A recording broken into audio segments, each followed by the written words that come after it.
L'examen physique du genou en rhumatologie débute par l'inspection du patient, debout, dévêtu.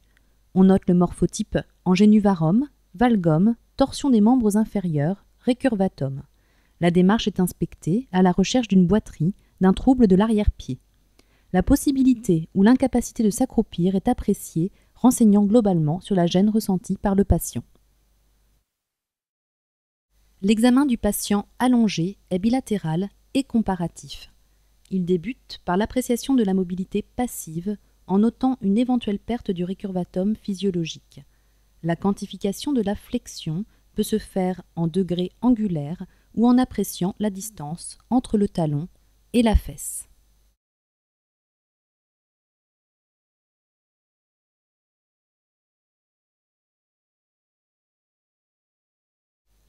L'examen se poursuit par la palpation des structures anatomiques du genou à la recherche de points douloureux électifs. On palpe les rebords de la rotule, le ligament patellaire, ainsi que ses insertions proximales et distales. La contraction du quadriceps permet de palper les bords du tendon quadricipital.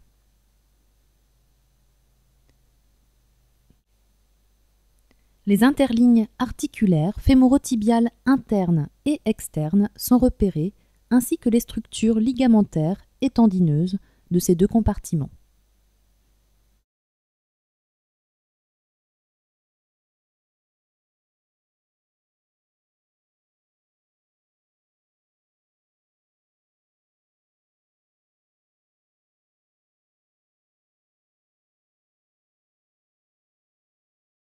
La recherche d'un épanchement articulaire par le choc rotulien se fait en refoulant le liquide depuis les récessus supra- et parapatellaires vers l'interligne fémoro-patellaire d'une main et en mobilisant la rotule dans le plan antéro-postérieur de l'autre main.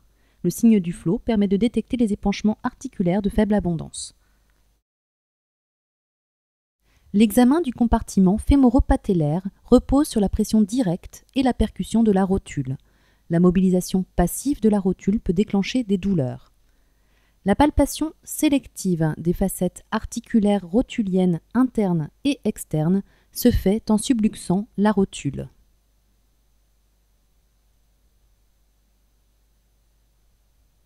Le signe de Zollen est recherché en fin d'examen en demandant au patient de contracter activement le quadriceps tout en s'opposant à l'ascension de la rotule à l'aide de 2 doigts. L'exploration de la pathologie méniscale repose sur la palpation à la recherche de points douloureux des segments antérieurs, moyens et postérieurs du ménisque.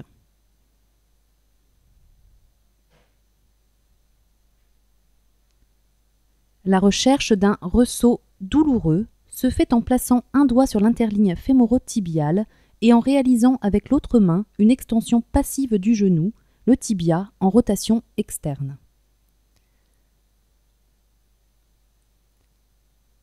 Sur un patient en décubitus ventral, genou fléchi à 90 degrés, l'examinateur empoigne la cheville et le tibia et imprime à la jambe une compression-rotation externe forcée pour tester le ménisque interne et compression-rotation interne pour évaluer le ménisque externe.